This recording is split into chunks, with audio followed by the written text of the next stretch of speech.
start that. Kind of prop it up. All right, I asked you guys to read through chapter 20. I hope you did. That would be very, very helpful, especially since by Monday, you've got to have the whole rest of the book read, right? So, Braden, make sure that happens. Because you had this smile on your face when I said read the whole rest of the book, and that smile, I don't know, it's kind of like, am I going to read the rest of the book? I don't know. It's not supposed to be optional. I'm just part. I just want to smile in your classroom. Okay, well, you really should have your mask on, even though I don't have mine on at the moment. But, and see, I wouldn't know if you were smiling or not. Anyway, go to chapter 19 first. Let's start there. And I think that, I love this scene. Okay, so chapter 19 is the child at the brookside. So a little bit of backstory, right? I mean, we've got Pearl, who is incredibly connected to nature, okay? And again, the law that her parents broke in creating her is not a natural law. It is a man-made law, right? And so, nature is something that opens itself up to her. She's kind of this like little wild creature like the other little creatures that live in the forest, okay? Well, we've already had this talk about the brook and how the brook sounds really sad. And her mom says something like, well, it sounds sad because it's known trouble, it's known sorrows. You don't have a trouble, you don't have a sorrow, no tragedy has ever happened to you, and so, you don't have any deep sadness. There's another way of looking at that. Basically, Hester is letting us know there that Pearl does not have the ability to empathize.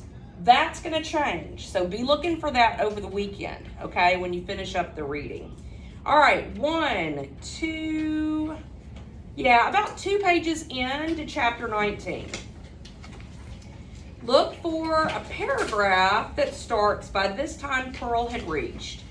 And I want to cover quite a few pages, but I don't want to read all of every page, so we're going to skip around a little bit. Y'all just try to keep up with me, okay?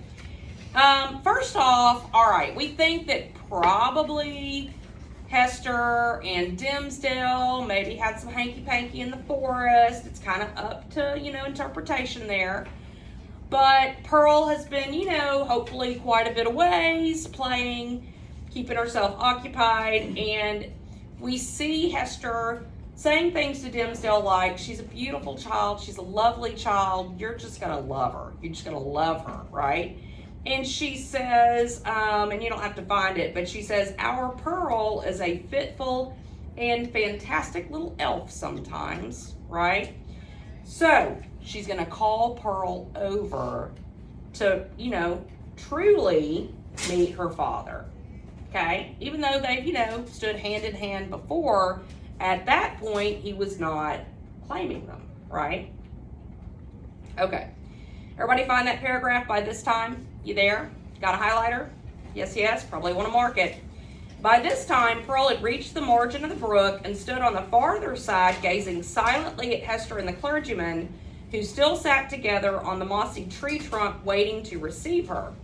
Just where she had paused, the brook chanced to form a little pool, so smooth and quiet that it reflected a perfect image of her little figure. So there are like 2 of her, okay? With all the brilliant picturesqueness of her beauty in its adornment of flowers and foliage, because she has like bespeckled herself with flowers. She is a child of nature, but more refined and spiritualized than the reality. This image, so nearly identical with the living Pearl, seemed to communicate somewhat of its own shadowy, intangible quality to the child itself. It was strange, the way in which Pearl stood, looking so steadfastly at them through the dim medium of the forest gloom. Now, okay, skip 2 paragraphs. Well, yeah, go to where it says, I have a strange fancy. You guys see it? Highlight it. I have a strange fancy, observed the sensitive minister, that this brook is the boundary between 2 worlds that thou canst never meet thy Pearl again? Or is she an elfish spirit who, as the legends of our childhood taught us, is forbidden to cross a running stream? So he recognizes that there is some kind of boundary between them, the parents, and Pearl, their child, right? Now, here is Hester. Come, dearest child, said Hester encouragingly and stretching out both her arms. How slow thou art! When hast thou been so sluggish before? Here's a friend of mine who must be thy friend also. Thou wilt have twice as much love henceforward as thy mother alone could give thee. Leap across the brook and come to us. Thou canst leap like a young deer.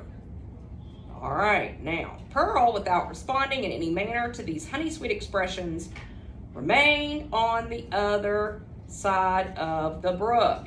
All right, now, this is Pearl at her finest, right? So go to about the middle of the next paragraph. Oh, actually, that paragraph. It's probably about 10 lines in, maybe not so much. Look for at length, assuming an air of authority. Do y'all see that? Highlight that until you finish out the paragraph, okay? At length, assuming an air of authority, Pearl stretched out her hand with the small forefinger, extended and pointing evidently toward her mother's breast, and beneath, in the mirror of the brook, where there was the flower-girdled sunny image of another little Pearl, pointing her small forefinger too. Wow. All right. So, Pearl, who at this point 7, she's refusing to come across the brook to meet this man, right? Are you plugged in? I mean, are you? They're off, yes? Okay, just making sure. So she and there's a reflection of her, so it happens more than once, right? So she raises her finger and points it to her mother's chest. Which, of course, is missing what? The scarlet letter, right? Okay. So that's what the fuss is about. She sees her mom, there's no letter, she's not happy, okay? Thou strange child, why dost thou not come to me? Exclaimed Hester. Pearl, still pointing with her forefinger, and a frown gathered on her brow, the more impressive from the childish, baby-like aspects of the features, still kept beckoning to her, yada, yada, yada. Okay, next paragraph. Hasten, Pearl, or I shall be angry with thee, cried Hester Prynne, who, however inured to such behavior on the elf child's part, was naturally anxious for a more seemly deportment. Now, I mean, she wants her child to behave because she just told the dad how wonderful she is, and Pearl is like, nope. She's just like, right? Pretty creepy if you were to imagine this playing out, right? Do y'all watch horror films that have little children in them? Aren't those the creepiest? So here she is, and it's like something's overcome her, and she's just like, it's pretty creepy stuff, right? Okay. Let's see. All right, next paragraph. But Pearl, not a whit startled by her mother's threats, or mollified by her entreaties, now burst into a fit of passion, gesticulating violently, throwing her small figure into the most extravagant contortions. She accompanied this with a wild outbreak of piercing shrieks, which the woods reverberated on all sides, so that alone as she was in her childish, unreasonable wrath, it seemed as if a hidden multitude were lending her their sympathy and encouragement. So what does Pearl do? She throws an old-fashioned tantrum. Okay, and she's too old for that. She's 7, right? Now, do what? Oh, really? Okay. Next paragraph. I see what ails the child, whispered Hester to the clergyman, and turning pale in spite of a strong effort to conceal her trouble. Children will not abide the slightest change in the accustomed aspect of things that are daily before their eyes. Pearl misses something which she has always seen me wear. And Dimmesdale, again, such a weenie, is just like, just do what she wants, just do what she wants. She's making me nervous. Okay? Hester looks at Pearl, and a couple of paragraphs later, she says, Pearl, look down at thy feet. Y'all see it? Highlight all this, y'all. Pearl, she said, look down at thy feet, there before thee, on the hither side of the brook. The child turned her eyes to the point indicated, and there lay the scarlet letter, close to the margin of the stream, and the gold embroidery was reflected in it. Bring it hither, said Hester. Here's Pearl. Highlight, star, circle, very important. Come thou and take it up, answered Pearl. Ooh. So her mama says, bring me the letter, and she's like, you do it, mama. Wow. Was there ever such a child, observed Hester, aside to the minister. Oh, I have much to tell thee about her, but in very truth she is right in regard to this hateful token. I must bear its torture a little while longer, and Hester is going to go and pick up the letter and put it back on her chest, and then Pearl's going to come to her like her sweet daughter and give her kisses and all that kind of stuff, right? All right, so let's analyze this little scene, okay?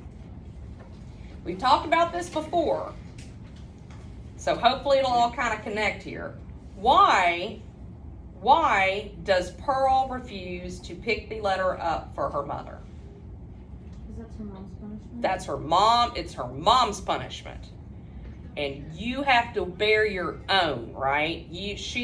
Hester has to like pick up that punishment and assume it once again. It's not Pearl's place to do that, okay? Now, Pearl also, another reason that she's just kind of put out here is that her mother has flung the letter aside, right? What symbolically might Pearl read that as?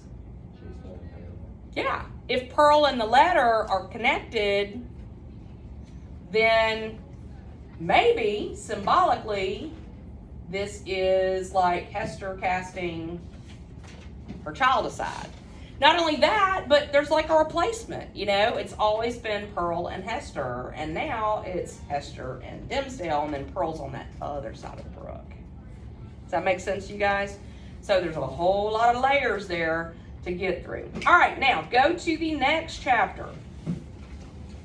So let's see, we got the minister in a maze.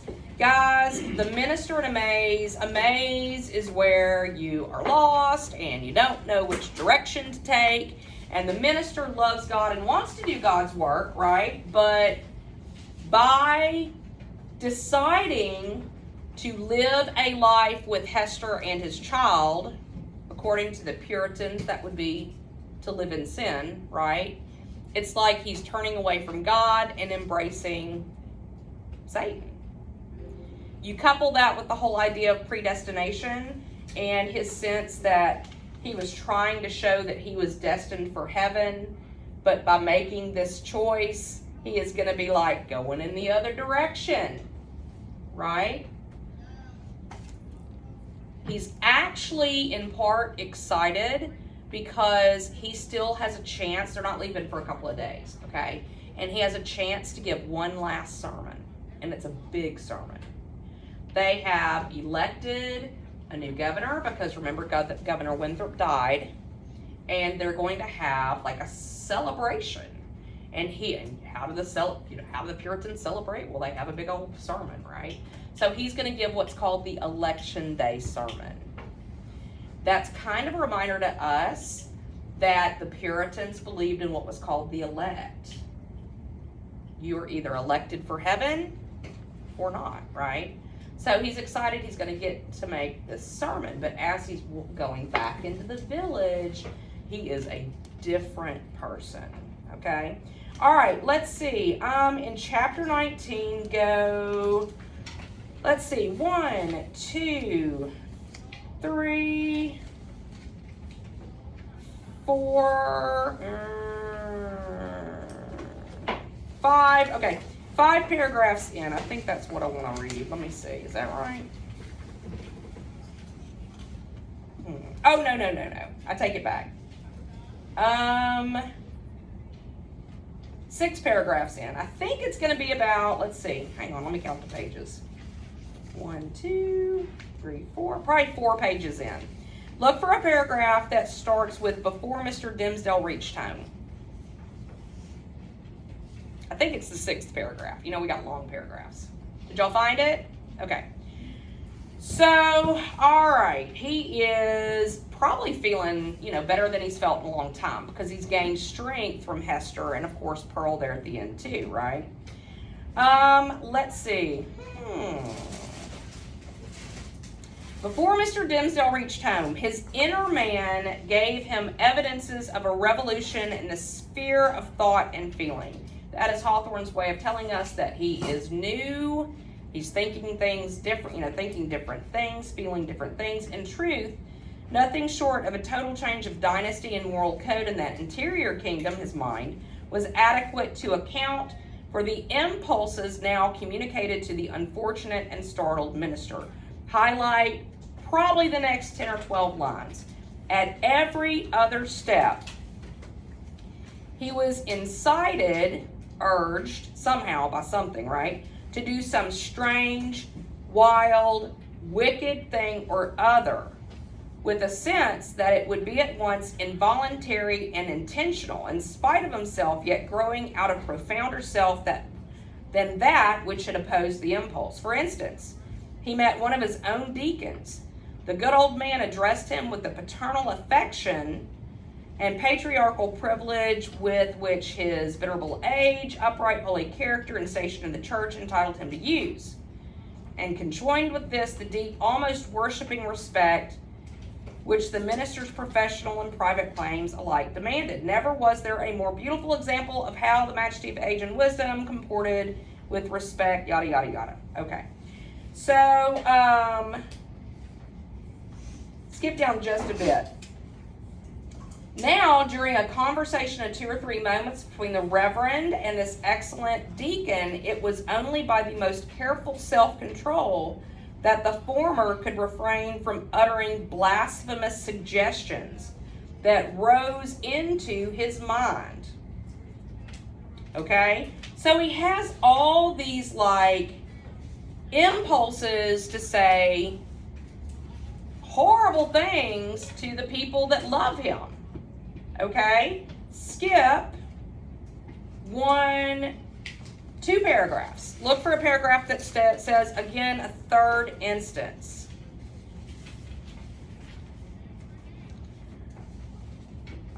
Hang on, is that what I want to read? I thought I had the right spot marked. No, that's not it either. Okay, sorry. Go about 2 or 3 pages ahead of that. Let me see if it's close to the end of the chapter. Maybe that would help us. No, it's kind of in the middle. Scan for a paragraph that starts with the wretched minister, he had made a bargain very like it. Tell me when you find it. Okay. You got it?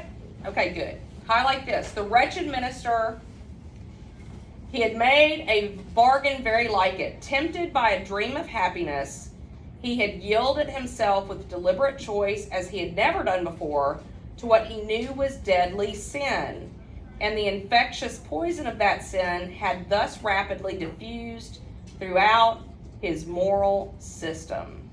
Now, if you bump up 1 paragraph, he says, have I then sold myself to the fiend, whom if men say true, this yellow-starched, velveted old hag has chosen for a prince and master. So he has this conversation with the Mistress Hibbins, the witch, and he thinks, maybe I have sold myself.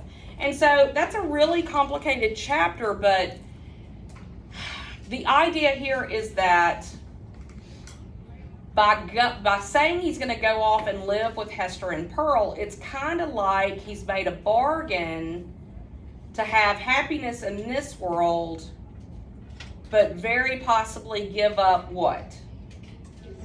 His soul. Yeah, his eternal life. And it's kind of like in for a penny, in for a pound, which is a very old, saying. But basically it's kind of like, if I'm gonna do this, I might as well be all in.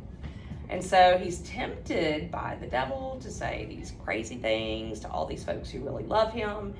And, the fact that it's called The Minister in Amaze just tells us that internally he is struggling. He is struggling, okay?